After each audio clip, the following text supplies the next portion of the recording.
Habitat ഗ്രൂപ്പിൻ്റെ ചരിത്രം എന്ന് പറയുന്നത് സത്യം പറഞ്ഞാൽ വ്യക്തിപരമായിട്ട് എൻ്റെ ജീവിതത്തിൻ്റെ ചരിത്രം കൂടെയാണ്. അതിനോർത്തെടുക്കുന്ന വഴികളുണ്ട്. അത് വളരെ ദീർഘമായിട്ടുള്ള യാത്രയുടെ വഴികളാണ്.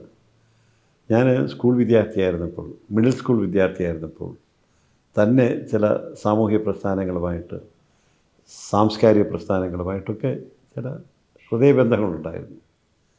അതിൻ്റെ ഭാഗമായിട്ട് ഒരു നിയോഗം എനിക്ക് ലഭിക്കുകയുണ്ടായി. അന്ന് ശാസ്ത്രത്തെ കൂടുതൽ ജനകീയവൽക്കരണത്തിന് ഉതകുന്ന രീതിയിലുള്ള ജനകീയ നന്മയ്ക്ക് വേണ്ടി ശാസ്ത്രത്തെ എങ്ങനെ ഉപയോഗിക്കാം എന്നുള്ള ഒരു ആലോചനയുടെ ഭാഗമായിട്ട് നടന്ന ഒരു യജ്ഞമുണ്ടായിരുന്നു. അതായിരുന്നു അക്ഷരങ്ങളിലൂടെ ഉള്ള ശാക്തീകരണത്തിൻ്റെ. ഞാൻ യഥാർത്ഥത്തിൽ ഒരു പണ്ടത്തെ ഞങ്ങൾ കൗതുകപൂർവ്വം പറയാറുണ്ട്, നീ ബൂർഷ്വയാണെന്ന് പറയാറുണ്ട്. അതുപോലെ ഒരു പെറ്റി ബൂർഷ്വ കുടുംബത്തിൽ ജനിച്ച ഒരാളാണ് ഞാൻ. ദാരിദ്ര്യമൊന്നും അനുഭവിച്ചിട്ടില്ല. ഉയർന്ന സാമ്പത്തിക ശേഷിയുള്ളൊരു കുടുംബത്തിലാണ് ഞാൻ വളർന്നത്. പക്ഷേ അന്നത്തെ എൻ്റെ ആഗ്രഹം എന്ന് പറയുന്നത് ഞാനൊരു പ്രോലറ്റേറിയൻ ക്ലാസ്സിൽ ജനിച്ചാൽ മതിയായിരുന്നു എന്നാണ്. ഞാൻ സ്കൂൾ വിദ്യാർത്ഥിയായിരുന്ന കാലം തൊട്ട് ജീവിതത്തിലുടനീളം സർക്കാർ വിദ്യാലയത്തിൽ മാത്രമേ പഠിച്ചിട്ടുള്ളൂ. അതൊരു തീരുമാനത്തിൻ്റെ ഭാഗമായിട്ടാണ്. കാരണം സമൂഹത്തിൻ്റെ സ്പന്ദനങ്ങളുമായിട്ട് ഒത്തുചേരുന്ന രീതിയിലുള്ള, അങ്ങനെ അവരെ തിരിച്ചറിയാനുള്ള അദമ്യമായ ആഗ്രഹം എനിക്ക് മിഡിൽ സ്കൂൾ ഒരു വിദ്യാർത്ഥി എന്നുള്ള രീതിയിൽ തന്നെ ഉണ്ടായിരുന്നു. അതിനിടയ്ക്കാണ് ഒരു ഭാഗ്യം പോലെ ഈ നിയോഗം എനിക്ക് കിട്ടുന്നത്. ആ നിയോഗം എന്ന് വെച്ചാൽ സമൂഹത്തിൻ്റെ ഏറ്റവും പാർശ്വവൽക്കരിക്കപ്പെട്ട, ഏറ്റവും ഞാൻ നേരത്തെ പറഞ്ഞ പുറമ്പോക്കുകളിൽ താമസിക്കുന്ന പരമ്പരാഗത മത്സ്യത്തൊഴിലാളി സമൂഹത്തിന് വേണ്ടി, പ്രത്യേകിച്ച് സ്ത്രീകൾക്ക്, അവരെ അക്ഷരങ്ങളിലൂടെ ശാക്തീകരണത്തിൻ്റെ വഴിയിലേക്ക് എത്തിക്കുക എന്നുള്ള സന്ദേശം. ഞാൻ പറയുന്നത് നിങ്ങൾ ആലോചിച്ച് നോക്കണം, 50 വർഷങ്ങൾക്ക് മുമ്പ് നടക്കുന്ന കാര്യമാണ്. അന്ന് ഈ തിരുവനന്തപുരത്തിൻ്റെ പ്രാന്തപ്രദേശങ്ങളിലുള്ള ഈ ഇവരുടെ ഫിഷർമെൻ വില്ലേജസിൽ, ഇത്തരം ഗ്രാമങ്ങളിൽ മത്സ്യത്തൊഴിലാളികൾ തിങ്ങിപ്പാർക്കുന്ന ഗ്രാമങ്ങളിൽ ചെന്ന് അവരെ പഠിപ്പിക്കുക എന്നുള്ളതാണ്. ഞാൻ സ്കൂളിൽ പഠിക്കുന്ന കാലഘട്ടം. സ്കൂളിൽ നിന്ന് വൈകുന്നേരം വീട്ടിൽ ബസ് വന്നിട്ട് വേണം, 5 മണിക്ക് ഒരു യാത്ര തുടങ്ങിയാൽ ഒരു 7 മണിയാകുമ്പോഴത്തേക്ക് അവിടെ 2-3 ബസ് കയറിയിട്ട് വേണം ഈ കടലോര ഗ്രാമങ്ങളിൽ എത്തേണ്ടത്. ഇനി സ്കൂൾ വിദ്യാർത്ഥി, ഒരു കൊച്ചു വിദ്യാർത്ഥിയായിരുന്നു എന്ന് ഓർക്കണം. അപ്പോൾ അപ്പോഴേക്കും അവർ യുടെ മധ്യാമങ്ങളിലൊക്കെയാണ് അവർ തിരിച്ചു വരുന്നത്. നഗരവീഥികളിലൊക്കെ അലഞ്ഞു തിരിഞ്ഞ് ഈ മീൻമണവുമായിട്ട് ഈ സ്ത്രീകൾ തിരിച്ചു വരുന്നു. അപ്പോൾ അവർ കുളിച്ചിട്ട് ആഹാരം പാചകം ചെയ്തിട്ട് അതിൻ്റെ ഒരു പകുതി എനിക്ക് തന്നിട്ട്, കാരണം തിരിച്ചു വരാനപ്പോഴത്തേക്ക് ബസ്സൊന്നും കിട്ടില്ല, അവരുടെ കൂടെ ഈ ഒരു വേള സഞ്ചരിക്കുവാനായിട്ട് ആ വീട്ടിൽ കിടന്ന് ഉറങ്ങുവാനായിട്ടൊക്കെയുള്ള ഒരു ഭാഗ്യം ഒരു പക്ഷേ എൻ്റെ ഏറ്റവും പ്രധാനപ്പെട്ട സാമൂഹ്യ പാഠങ്ങൾ സമ്മാനിച്ച ഭാഗ്യം എനിക്കുണ്ടായിരുന്നു. ഞാൻ അന്നാണ് ഇല്ലാത്തവരെ കാണുന്നത്, നാളുകളില്ലാത്തവരെ കാണുന്നതെന്നാണ്. നമുക്കൊക്കെ ഞാനിപ്പോഴാണ് ഈ പ്രായത്തിലും എത്രമേൽ സ്വപ്നങ്ങളെ അടുക്കി വെച്ചാണ് ഞാൻ എന്നെപ്പോലുള്ളവർ ജീവിക്കുന്നത്. പക്ഷേ സ്വപ്നങ്ങളില്ലാത്തൊരു സമൂഹം, നാളുകളില്ലാത്തൊരു സമൂഹം, നിസ്വരായ ആൾക്കാരുടെ സമൂഹം, ഉടുതുണിക്ക് മറുതുണിയില്ലാത്തൊരു സമൂഹം, ഒരു നേരം ഭക്ഷണം അതിൽ തൃപ്തിയാവുന്ന, വേവലാതികളില്ലാതെ തൃപ്തിയാവുന്നൊരു സമൂഹം, ദാരിദ്ര്യത്തിൻ്റെ കൃത്യമായിട്ടുള്ള പരിച്ഛേദം ഞാൻ ആദ്യമായിട്ടാണ് ഇവരിൽ കൂടെയാണ് കാണുന്നത്. അന്ന് മനസ്സിൽ തോന്നിയാക്ഷരങ്ങൾ പോലെ ഞാൻ കുറിച്ചിട്ടിരുന്നു. ഞാൻ എന്ത് പഠിച്ചാലും, ഞാൻ എന്ത് ചെയ്താലും ഈ സാമൂഹ്യനീതി ഉറപ്പാക്കുന്ന രീതിയിൽ എൻ്റെ വിദ്യയെ അതുവഴി, വിദ്യയിൽ കിട്ടുന്ന അറിവുകൾ അതുവഴി എനിക്ക് തിരിച്ചു വിടണം എന്ന് അന്ന് ഞാൻ തീരുമാനിച്ചു. അതിൻ്റെ ഭാഗമായിട്ടാണ് പിൽക്കാലത്ത് ആർക്കിടെക്ചർ എടുക്കുവാനായിട്ട് ഞാൻ തീരുമാനിക്കുന്നത്. എനിക്ക് തീരുമാനം എടുക്കുന്നതിൻ്റെ പുറകിലൊരിതുണ്ട്. കാരണം ആർക്കിടെക്ചർ എടുത്തു കഴിഞ്ഞാൽ എനിക്ക് കൃത്യമായിട്ടൊരു ധാരണയുണ്ട്. കാരണം വീടില്ലാത്ത ആൾക്കാർ ഒരുപാട് പേരുണ്ട്. അപ്പോൾ അവർക്ക് വീട് വെച്ച് കൊടുക്കാമല്ലോ എന്നുള്ള അതിൽ കൂടെ രൂപകൽപ്പനയുടെ ഭാഗത്താണെങ്കിലും അങ്ങനത്തെ അത്ര ഒരു പ്രാഥമിക ധാരണയിൽ വെച്ചിട്ടാണ് അത് എൻ്റെ ഒരു അറിവിൻ്റെ പശ്ചാത്തലത്തിൽ അത്തരം ഒരു മേഖലയിൽ പ്രവർത്തിച്ചു കഴിഞ്ഞാൽ എനിക്കൊരുപാട് സാധ്യതകളുണ്ട് എന്നുള്ള ഒരു തിരിച്ചറിവിൻ്റെ ഭാഗമായിട്ടാണ് ഞാൻ ആർക്കിടെക്ചർ അച്ചീവ് വിഷയം. ഞാൻ 4 വർഷം പഠിച്ചു കഴിഞ്ഞപ്പോൾ ആ പഠിക്കുന്ന വേളയിൽ ഞാൻ വളരെ കഠിനമായ ഖേദത്തോടെ മനസ്സിലാക്കിയൊരു കാര്യമുണ്ട്. ഇന്ത്യൻ യാഥാർത്ഥ്യം എന്ന് പറയുന്നത് നമ്മൾ പഠിക്കുന്നതുമായിട്ടുള്ള അകലം എന്നെ ഏറെ വേദനിപ്പിക്കുക മാത്രമല്ല, പിന്നെ കലാപത്തിൻ്റെ വഴിയിലേക്ക് കൊണ്ടെത്തിക്കുകയും ചെയ്തിരുന്നു. പ്രധാനപ്പെട്ട കാര്യം ഞാൻ എപ്പോഴും ആലോചിക്കുന്നു, ഇന്ത്യൻ കുടുംബം എന്ന് പറയുന്നത് 3-4 മക്കളുള്ള അച്ഛനമ്മയുള്ള ഒരു സാധാരണ ഇന്ത്യൻ കുടുംബം. അവർക്ക് 2-3 സെൻറ്റ് സ്ഥലം. അന്നത്തെ രീതിയിലായിരുന്നു, ഞാൻ പറയും 10-40 വർഷം മുമ്പത്തെ കാര്യമാണ്. അന്നത്തെ രീതിയിൽ ഒരു 10,000 രൂപയ്ക്ക് ഒരു വീട് വയ്ക്കാൻ കഴിയുമോ? നിശ്ചിതമായ വരുമാനത്തിൽ ഉള്ളവർക്ക് വളരെ ചെറിയ സ്ഥലത്ത്.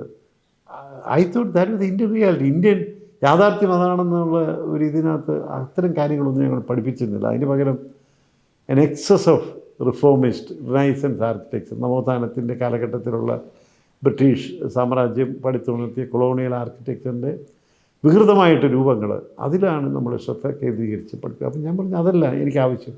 ഒരു വിദ്യാർത്ഥി എന്ന രീതിയിൽ അധ്യാപകരോട് ഞാൻ ആവശ്യപ്പെട്ടിരുന്നു, I want to know about Indianness in architecture.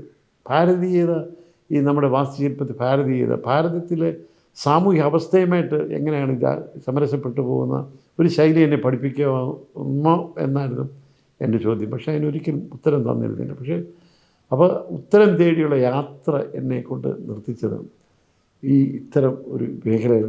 ഞാനിപ്പോഴും വിശ്വസിക്കുന്നത് ഒരു സർക്കാരിനൊരു പക്ഷേ ഒരൊറ്റ ഒപ്പിലൂടെ, ഒരു വിധിയിലൂടെ നമ്മുടെ ജനങ്ങളുടെ തലവരെ മാറ്റാമെന്നുള്ളതാണ്. ഇന്ത്യയിലെ വീടില്ലാത്ത എല്ലാവർക്കും വീട് വെക്കണം, വീട് തരാം എന്നുള്ള ഒരു പ്രഖ്യാപനത്തിലൂടെ നമുക്ക് ആ ഒരു രീതിയിലേക്ക് പോകാനൊക്കും. പക്ഷേ ഭാരതത്തിലെ ഞാൻ പഠിച്ച് പാസ്സാവുന്ന കാലത്ത് ഞാൻ മനസ്സിലാക്കിയത്, സ്വാതന്ത്ര്യം പ്രാപിച്ചു കഴിഞ്ഞ് ഇന്ത്യയിൽ എല്ലാ മേഖലകളിലും വലിയ പുരോഗതി ഉണ്ടായിരുന്നു. അതായത് ഭക്ഷണത്തിൻ്റെ കാര്യത്തിൽ, ഒരു നേരം ഭക്ഷണത്തിൻ്റെ കാര്യത്തിൽ നമ്മൾ സ്വയം പര്യാപ്തത ഉണ്ടാക്കി കഴിഞ്ഞു എന്നാണ് നമ്മളന്ന് വിശ്വസിച്ചിരുന്നത്.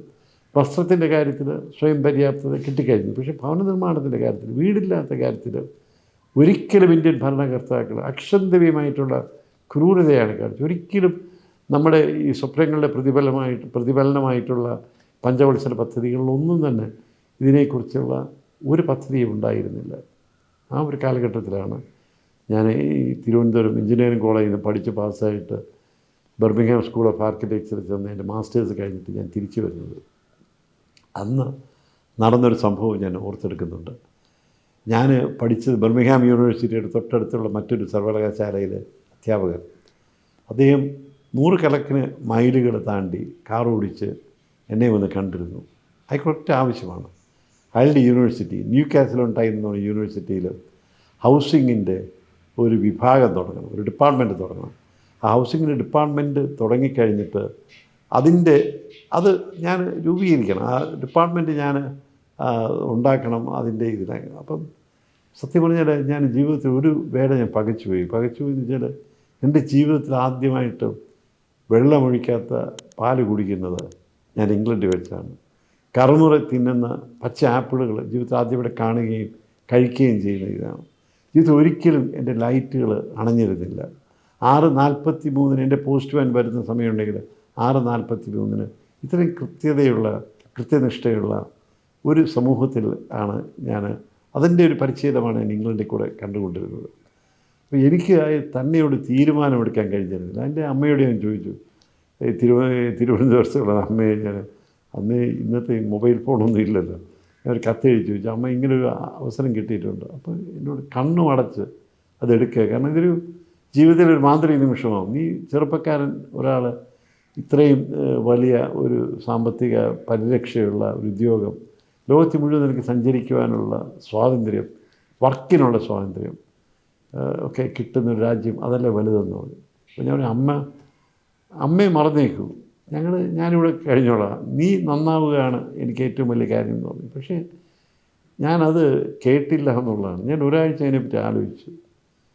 അത് കഴിഞ്ഞ് ഈ രണ്ടാമത് ഈ പ്രൊഫസർ ഇത്രയും ദൂരം കാർ ഓടിച്ച് എൻ്റെ അടുത്ത് വന്നപ്പോൾ ഞാൻ പറഞ്ഞു, സാർ എനിക്കൊരു കാര്യം പറയാനുണ്ട്. നിങ്ങൾ തന്ന ഔദാര്യത്തിന്, കനിവിന് ഞാൻ നന്ദി പറയുന്നു. പക്ഷേ ഇന്ത്യ മഹാരാജ്യം ഒരു ആർക്കിടെക്റ്റ് എന്നുള്ള രീതിയിൽ എനിക്ക് ഒട്ടനവധി അവസരങ്ങൾ തരും. ഇവിടെ പാവപ്പെട്ടവരുണ്ട്, ഇല്ലാത്തവരുണ്ട്. അപ്പോൾ എൻ്റെ വാസ്തുശില്പത്തിലൂടെ അവരുടെ ജീവിതത്തിലേക്ക് അവരുടെ ജീവിതത്തിൽ അവർ കൈപിടിക്കാനുള്ള അനവധി അവസരങ്ങൾ ഇന്ത്യയെപ്പോലുള്ള രാജ്യത്ത് കിട്ടും. നിങ്ങളുടെ രാജ്യത്ത് അത് കിട്ടില്ല. അതുകൊണ്ട് എന്നോട് ക്ഷമിക്കണം. താങ്കൾ എനിക്ക് വേണ്ടി ഒരാഴ്ച കാത്തിരുന്നു. പക്ഷേ ഇന്ത്യയിൽ ഞാൻ അന്ന് ഒരു കവിയെ ഞാൻ ഓർത്തുപോയി. കാരണം ഇന്ത്യയിൽ ജനിക്കുന്നതും ഇന്ത്യയിൽ ജീവിക്കുന്നതും ഇന്ത്യയിൽ മരിക്കുന്നതും സുഹൃതം ഉള്ള ആൾക്കാർക്ക് മാത്രമേ കഴിയുള്ളൂ എന്നുള്ള കവിവചനം ഓർത്തുകൊണ്ടാണ് ഞാൻ പറഞ്ഞത്. അതെൻ്റെ ഒരു ഭാഗ്യമാണ് എന്നുള്ള ഒരു തീരുമാനത്തിൻ്റെ ഇതിലാണ് ഇന്ത്യയിലേക്ക് മടങ്ങിയത്.